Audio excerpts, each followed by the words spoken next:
So, for episode 6, we are joined by the winner of the first ever ITU World Championship in Avignon in 1989, New Zealand Hall of Famer, and with 104 wins from 121 starts, it's safe to say one of the first legends of the sport of triathlon at large. Erin Baker, hello, and welcome to the World Triathlon Podcast. Thank you very much. Thank you. Are those stats correct as far as you know, that 104? Well, as far as I know, it's as far as I know they are. I think it was 104 or 106, but I don't know that it was something that I put on a calendar every single day. But yes, it was something like that, pretty close. Okay, good. It's a good ratio, regardless. Yes, it was. Yeah, it was quite good. Yes.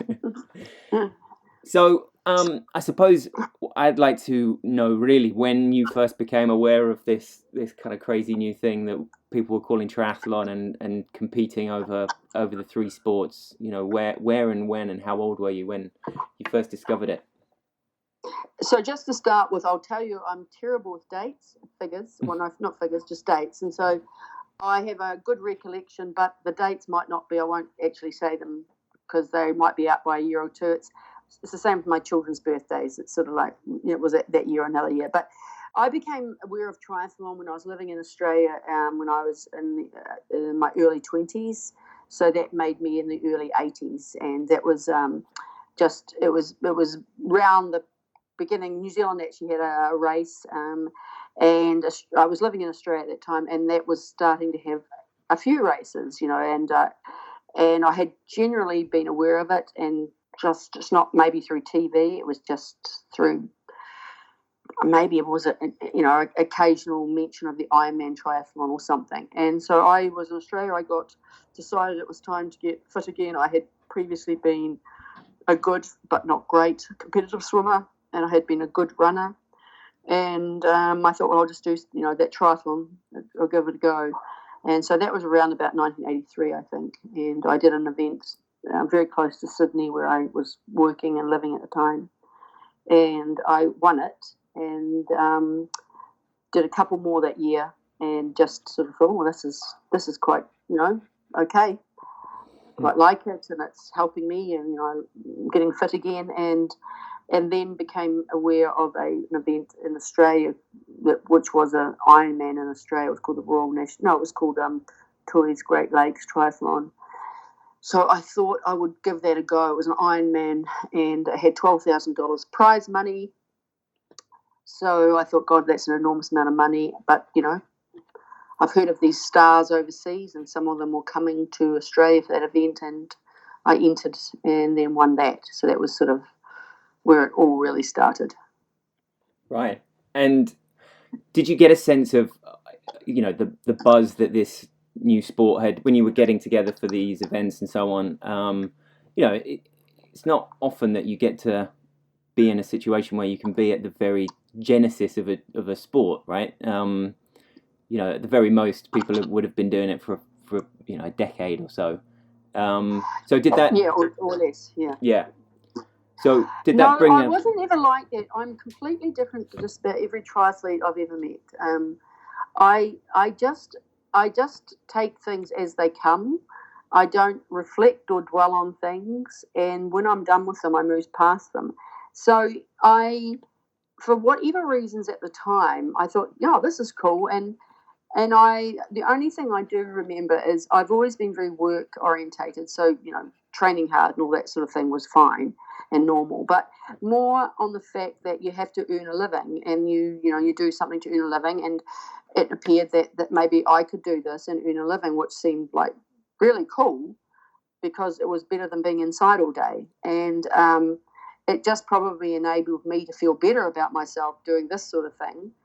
And, I don't know that I ever felt like, I always just thought those people were great and would be better than. No, actually, I never thought they would be better than I. I've never also been like that. I was just like, well, everyone's got 2 arms, 2 legs, and I'm good at swimming and running, and I'm probably even better at biking. And so, yeah, I'll just be involved with this, and it just became a job for me. And that's probably the best way of describing it.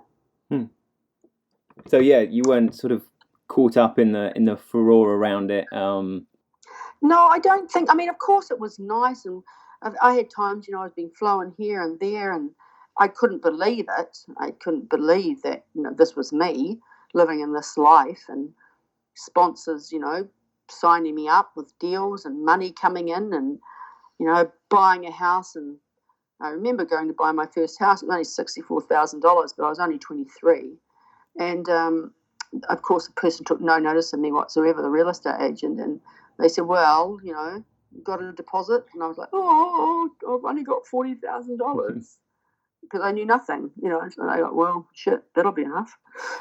So, it was, I came from a small country, and I never got overly inflated by my ego of triathlon, and but it was really nice to think that, I could spend a lot of the time, I guess, outside. And that's also quite incredible that so early on in the sport, as a very young person, still at the start of your career, you were able to, that there was that kind of prize money and that a possibility to earn a career. Well, that, I guess, was where I think when people talk about luck, I don't always say there is luck, but I was extremely fortunate. I think that was amazing, that there was prize money, and I got signed up by some excellent sponsors, and I don't think most people would have known that, and that I'd go to events, and not only was my accommodation and airfare paid for, but then I got money, and then I got bonus money. And I think that for a very, very long time, if not forever, I thought, this is extraordinary that, I'm getting paid, and getting paid well to do this, when so many other people do all sorts of things. My father was a labourer his entire life, and my mother worked hard. We had a big family, and that was the world I grew up in, and I just always felt, this is unbelievably fortunate. And it was a fortunate time, I think. It more fortunate than people might believe. And lots of countries were starting to put on races, and race directors and people that just loved it, were putting money into these events and having events all over the place. I mean, Zofingen and Switzerland, and people just, oh, please come and we'll pay you. It was almost, it was a little bit unreal.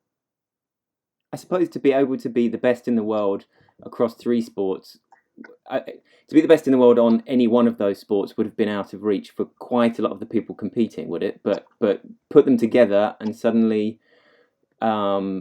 you can be a little bit older when you come to the sport. You don't have to be like incredible at just one thing and dedicating your life to it. Do you think that is true?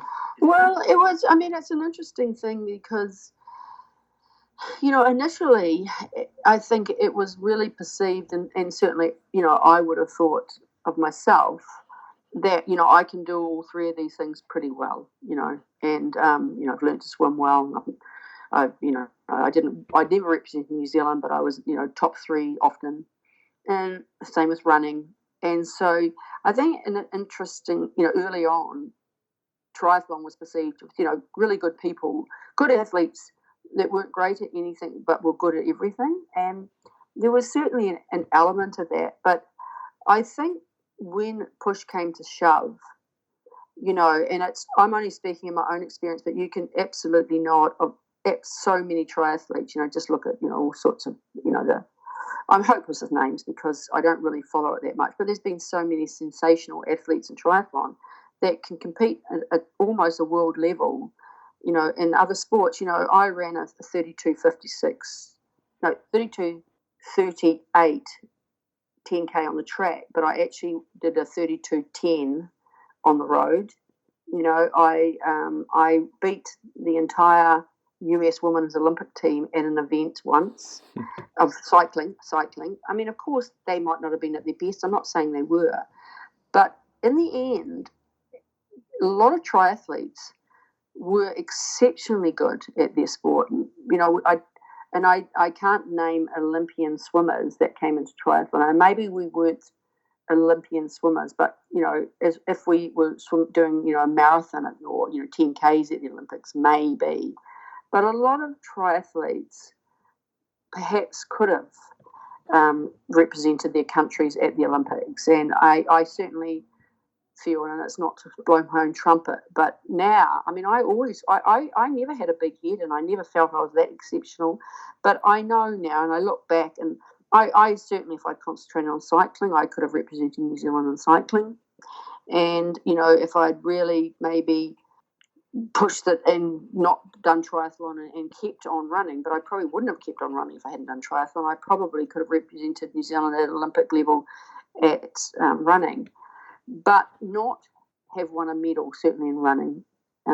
So what I'm trying to say is triathletes, there are a good few triathletes that certainly are Olympic level at sports within the 3 triathlon codes. So it's not just average at everything anymore. No, of course.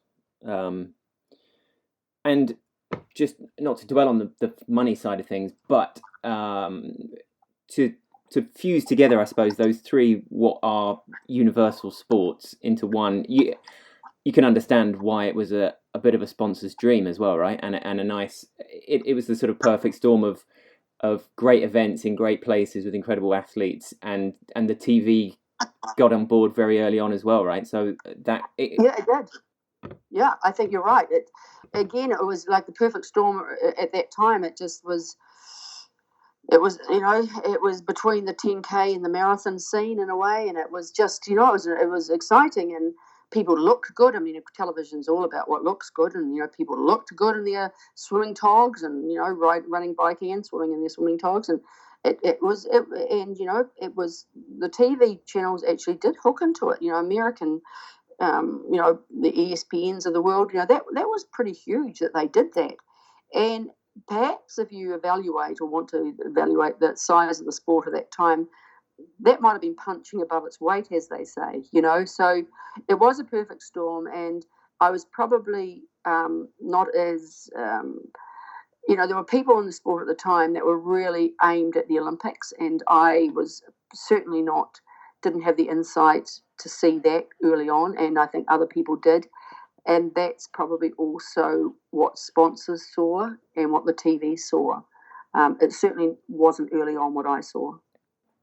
Was that just because you didn't believe it could be, or it was just not something that you were thinking about? It just felt too far away. I think we were sort of doing a nice little thing that we were doing, and it was sort of we were able to have our own sponsors, and I didn't have agents, but people did, and you were flying around the world, and I do remember, this is for me personally, not talking about others, I do remember when there was just starting to get into the first, and maybe the Avignon event actually, that the countries were starting to go, actually, you're representing your country now, and we will tell you what to do.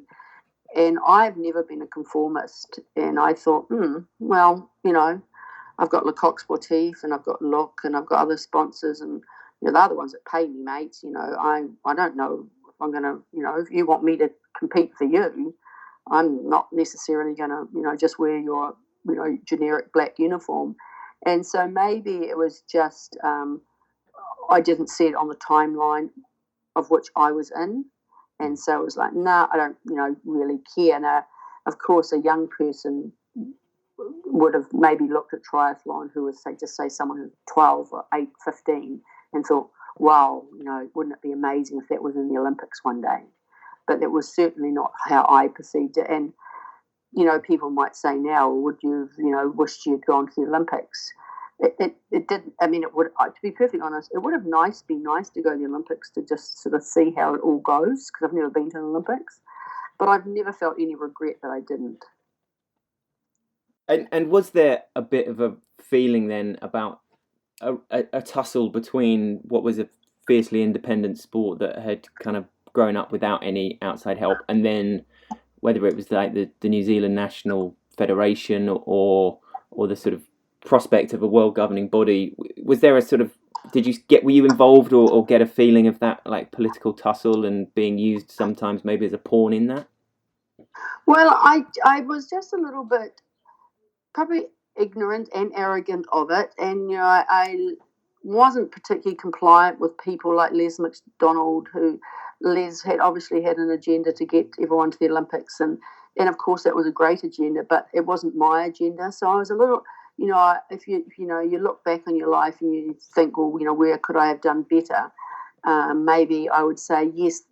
Those people had a better vision than me. I had a vision of what I was doing in the sport, and that that was good, and I enjoyed the people and all that, and but other people gazumped me and had a better vision, and thank goodness they did. Really, that's what needed to happen, and else maybe it would have become a sport that just sort of fizzled on by. So I'm pleased for the Les McDonalds and what they did. But at the time, I would say I wasn't very compliant with it. I was like, well, we're already here and we're already doing really well. And we've really got great sponsors already. And why would I, let down one of my great sponsors who pays my bills and just put on, a silver fern? And so that is the realities of, I guess, the whole international, sporting arena these days. Yeah, like you said, in hindsight, there's no doubt that the sport needed a Les McDonald to just keep banging on those doors and keep pushing it and have that vision. And another element of his agenda that you obviously did agree with was the equality in the sport that was also, dovetailed with the Olympic philosophy incredibly tightly as well, and was just, apart from that, it's just important for any sport in general. Yeah, and I also think, and I'm not one again to swing my own accolades, but it was time and place, and I was a strong, stroppy woman, even though I didn't know I was a stroppy woman. I didn't know I was a strong woman, and I was surrounded by other women that I really thought were good women. And we were a little bit fortunate, I feel. I know in Europe there didn't seem to be a problem with paying women the same. And I think that even though I'm sure I've probably forgotten a few of the struggles, and there was definitely a few. There were events I didn't go to, and because of the different prize money, etc. But I think triathlon was reasonably progressive in that area, and when you look nowadays to, women's soccer, or rugby, or netball, or sports, and all sorts, it's still not, up there. And I think that triathlon has done pretty well.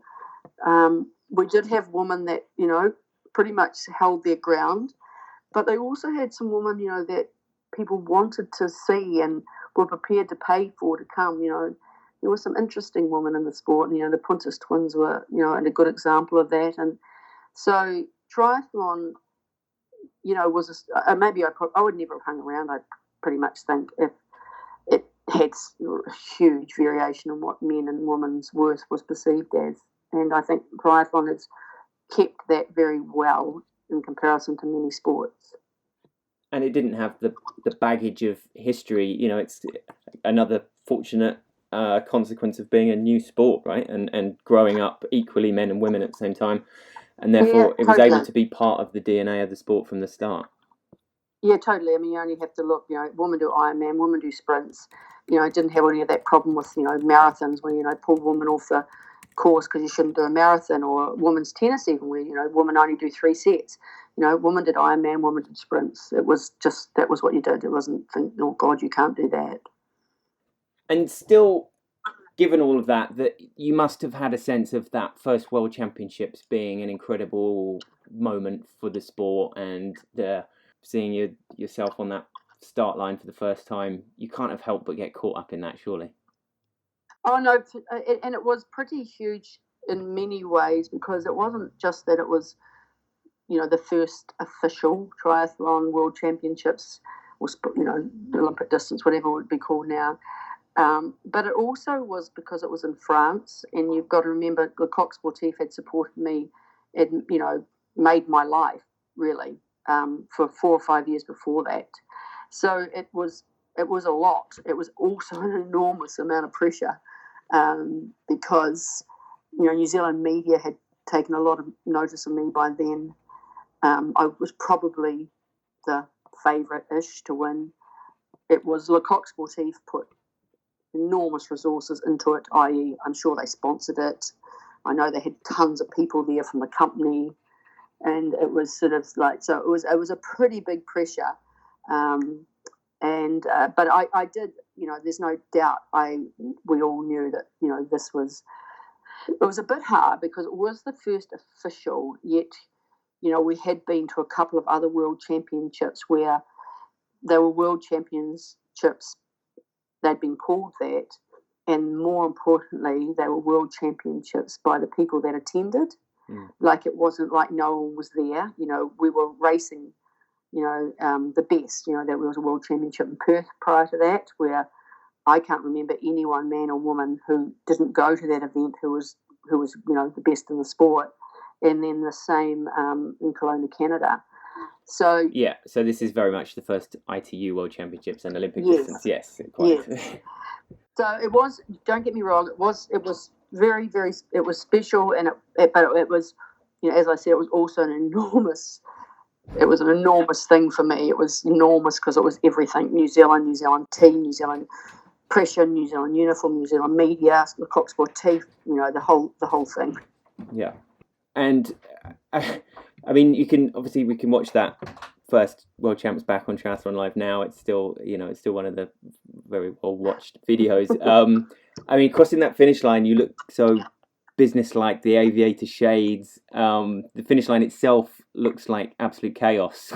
What were your kind of clearest memories of that? Yeah, I do actually remember a bit of that, to be honest. Yeah, basically that. Just look, whatever I was wearing, it was meant to be what it was meant to be, and I would have made sure it was. But it's always been business for me. Business is, like, I'd done my job. I'd won for New Zealand, probably first, to be honest. I probably thought I've won for my sponsor, and then I've won for New Zealand, and I've done the job. It's, goodness me, it's over. And but it was I couldn't do. I think because at that stage I could speak a little bit of French, or maybe not, but probably said the wrong words. But yeah, it was. I mean, more I remember. There was a woman, Jan. Scott will know who she is, and her daughter became enormous, fabulous swimmers. She was a US athlete, and her daughter Ripple. And I thought, what the hell is she doing with me on the bike? Because she was not the one that's meant to be. And I'm thinking, this is not the plan. I remember that part of it most. And then she ran with me for a few K on that run. I'm like, get out of here, girl. This is not what you're meant to be doing. This isn't. You're not up here with me on the run. I remember that more, to be honest. But then I do, now that you're talking about it, think it was a big moment, and but also a moment that really I've done the job. Fantastic. Now I can go home. So I mean, you said it was obviously a career and a great way to earn a living. The career pathway is a huge part of any athlete's progression in any sport. Did you, and of course the sort of sponsorship landscape for athletes today is very different, I would imagine, but were you very proactive in the search for Le Coq Sportif? Did they come to you? Can you remember, putting yourself out there and making these kind of companies aware that you were the sort of athlete they should be tying in with? I was very fortunate. Again, it actually came to me, and that was enormously surprising. I went to Europe because a very good friend, and he helped coach me, John Hellerman, said, "You've got to come to Europe." And he must have rung somebody, a company called Koga Mayata, and they're like, we'll pay for her ticket. And I was going to stay with him. And I just trained in Europe, and I did a few races, and Koga Mayata obviously gave me a bike. I think they were actually Japanese, maybe Dutch company, whatever. There was some Dutch link in there. And I started doing races in Europe and winning most of them. And then I really got, it sounds silly, but it was ridiculously true, headhunted by Le Coq Sportif. I was blown away that this car was basically like the black Mercedes, with two men and a cell phone, which I think it was the first one I'd ever seen, and maybe by 85 or something or earlier. And they tracked me down. They must have said they were coming, but I don't know how. And I was staying in a farmhouse in Holland, and they said, "Yep, we want to sponsor you, and we want to bring you to Paris, and we want to sign up this deal with you." And I was, really, really, and it was all stars and bells and whistles. It was incredible. And they said, "Oh, and by the way, we want to also get you another sponsor, and we'll find it, but you'll get the money." And that's the truth. And they got a company called Look, Lovey Clear Look. And I was like, "Really? This is ridiculous." And I just totally couldn't believe it. And I walked out of this Paris hotel, having been flown there, and signed this huge contract. And people won't believe me, but I tried. I asked for money that I thought someone had told me I should ask for, but it was a hell of a lot more than they said I should ask for. I mean, we're not talking hundreds of thousands, but it was a lot of money. And they said, "Yep, that's fine."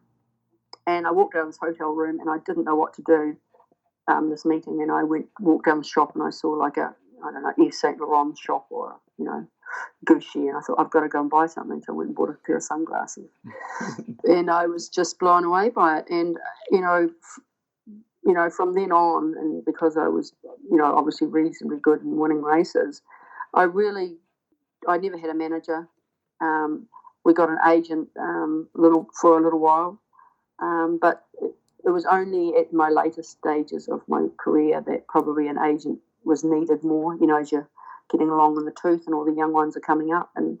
But I never had to fight and send out resumes and CVs. And so the only CV I ever sent out was to Air New Zealand, and my first ever race when I wanted to go to the race in Australia, the Tooheys Great Lakes, and I said, "Would you give me airfare to go to Australia?" And they did. Wow. Great. And none of those sponsors were ever, that kind of, you were outspoken, you had a certain sort of maverick spirit about you. Were they, you're certainly not, I presume, someone who thinks that athletes should sort of stick to sport and have no voice about matters of the world. No, I was never like that. And I remember early on, because of situations in New Zealand, there was always the, athlete, they say sport and politics don't mix. Well, it was sort of like ingrained in me because of my mother and other things. Well, there's no exception in the world just because you're an athlete that, you don't get involved in the real world. So, no, and so I did speak out. And I'm sure, if I look, one day it would have been lovely to speak to these people that gave me these sponsorships and looked after me, because I didn't compete sometimes. One year I just said, "I'm not going to Hawaii, I want to do the Chicago Marathon." And they must have thought, "What the hell is she?" We're paying her. And like Coq Sportif, I refused to go to certain events. I didn't go to South Africa because of issues there. I didn't do Nice one year because they wouldn't pay equal prize money to the men and the women. Well, they were giving a car to the first person that crossed the line, which was obviously not going to be the woman. So I feel fortunate that I didn't even probably realise how many times people could have dropped me and gone, you need to stay in line here, girl. But most of the time they didn't. And I suppose maybe that all lent itself to creating that air about the sport that Les obviously certainly embodied as well, right? That kind of abrasive get on and sort of, a fierce independence. Yeah, well, hopefully it has. And that's maybe how it has developed and that, side of it. Because certainly it was how I was. But there were other, women and people around me, and men even, I shouldn't say even, that were.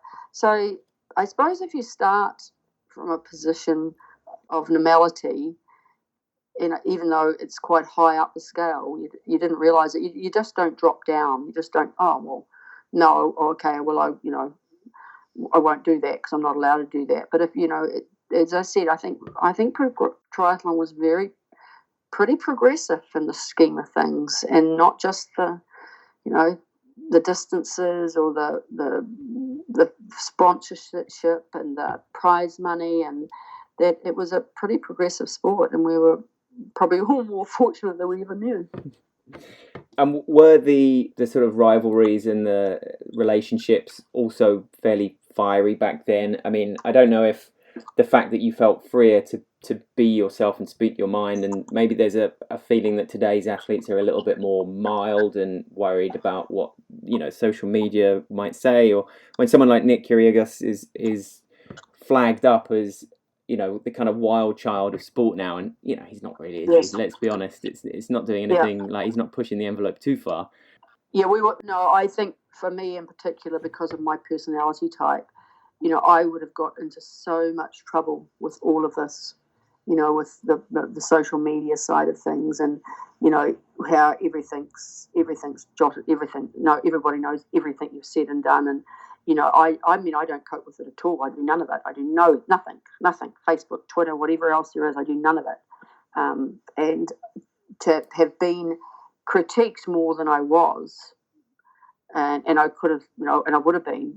I don't know actually how I would have coped with that. I think that it's such an enormous part of the whole deal of being an athlete now, that it has another, you know, it's another compartment that you have to develop and hopefully, you know, cope with. So thank goodness that was not my time, because that probably could quite quickly have been my swift ending. Must be nice to be able to have avoided all social media like that. You know, it's a strange world out there. Yeah. No, I was on a call recently. Everyone's and people are going, well, you know, you Facebook this and do this and that, and I'm like, nope. I have no interest in whatsoever in knowing what people have for breakfast, and it was just like, you know, it's yeah. I don't know how. I was very fortunate that it didn't need to be part, because I think it's expected now of athletes. It's expected that they do this, and I think it might be quite time consuming at times. Absolutely, but also it's an amazing way to have your voice reach far and wide. If you have something like equality or a campaign like that you need to get out there, you know, there is the flip side of it, isn't there? I guess. Oh, yeah, I'm sure there is, but I think that even now in this, you know, I'll be 60 next year, and it still absolutely amazes me. My husband Scott will, you know, show me something, that some article or something, or some interview, something that's been pulled up from 20, 30 years ago, and I'm amazed that is there. I can't remember, of course, but amazed. So it would be daunting. I think it should be daunting for people to think what people may be able to bring up about you, and you know, when you're 60, or when you've got, you know, grandkids, or you know, look, hopefully it all works out. But you know, if there's this much that people can remember about me, it's 100 or 1,000-fold now, and you know, you just so much that can be taken the wrong way, and a photo that can be misconstrued, or a comment taken out of text. You know, it's just, hopefully most people don't think about that every single day, because it could be daunting.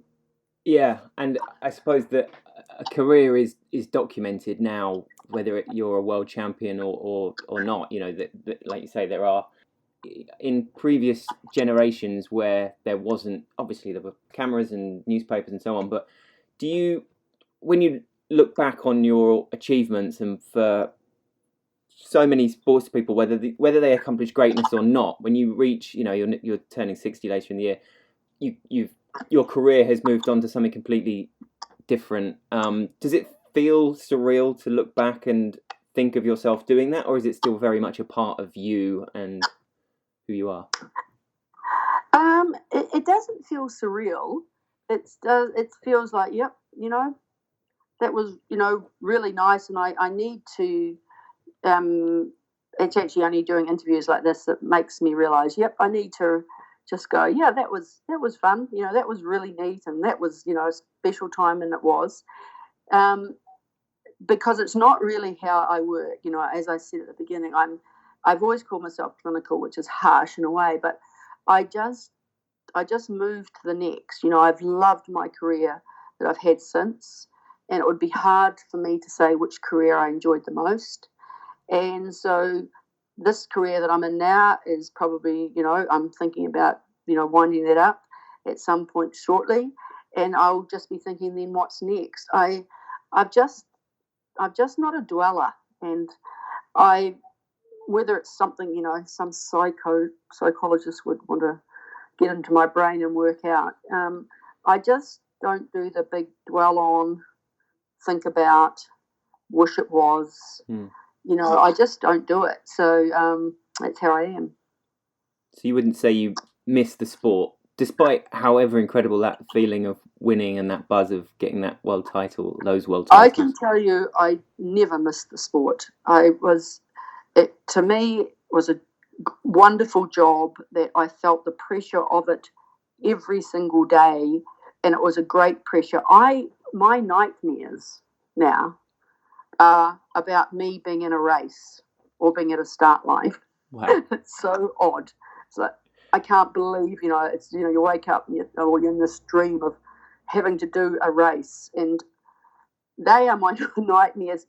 And it's not trying to say that I didn't love it at the time, but I just tried to do it all so incredibly well, and I put so much into it that I think I can't believe that I had that much energy.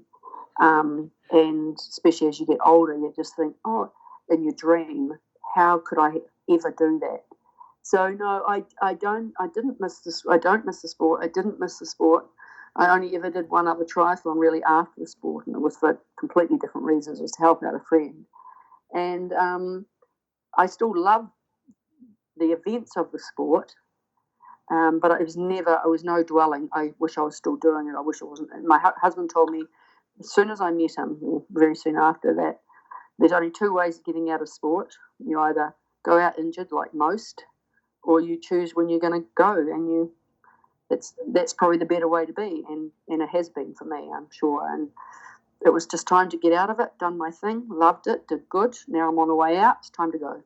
And there was no sort of black hole for you when you did shut the door. Obviously, you were able to keep a hand in the sport with Scott and so on. But was that next career progression nothing to do with sport at all? Nothing. My next career, I think women can have it, and other women will hate me for saying this.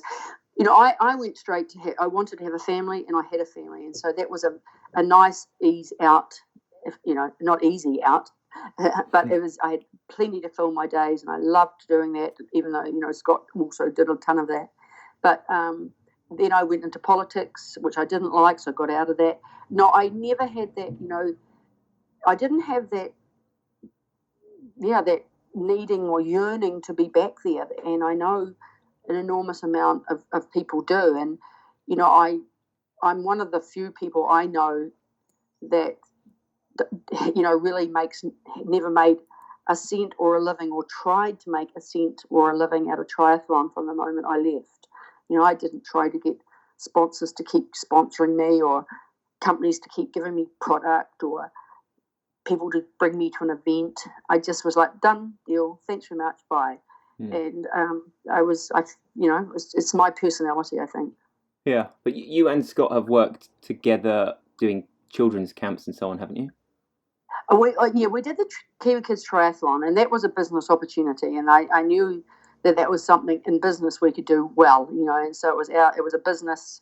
We did the whole thing. He did a lot of the grunt work. I did a lot of the logistics, and that was good. I actually forgot about that.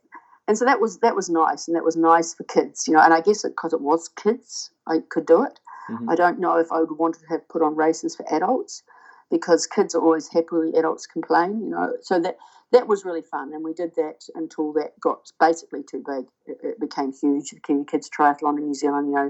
Once we started having 2,000 or 3,000 kids, in one race on one day, and it was really good when Sanitarium, the New Zealand company, took that back over and did it themselves. It became a huge beast, and is still doing marvellously well.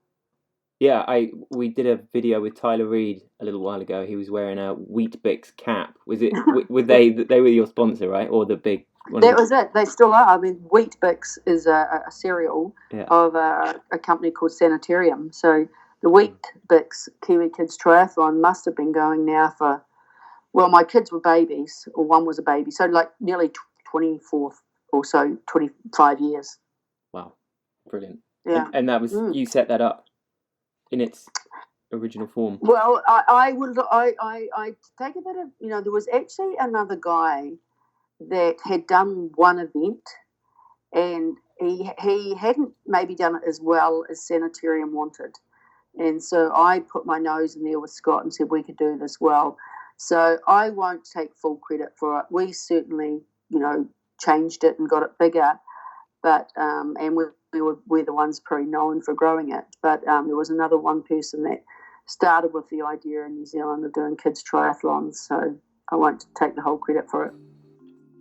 Well, really, many thanks. Lovely to talk to you. No problem whatsoever. Thanks for persevering. And obviously our listeners can head to triathlonlive.tv and watch back that incredible first race from Avignon. We'll look like we're 150 in it, I'm sure. That's great. Well, thanks a lot, Erin. Take care. You're welcome. Cheers. Bye. Bye.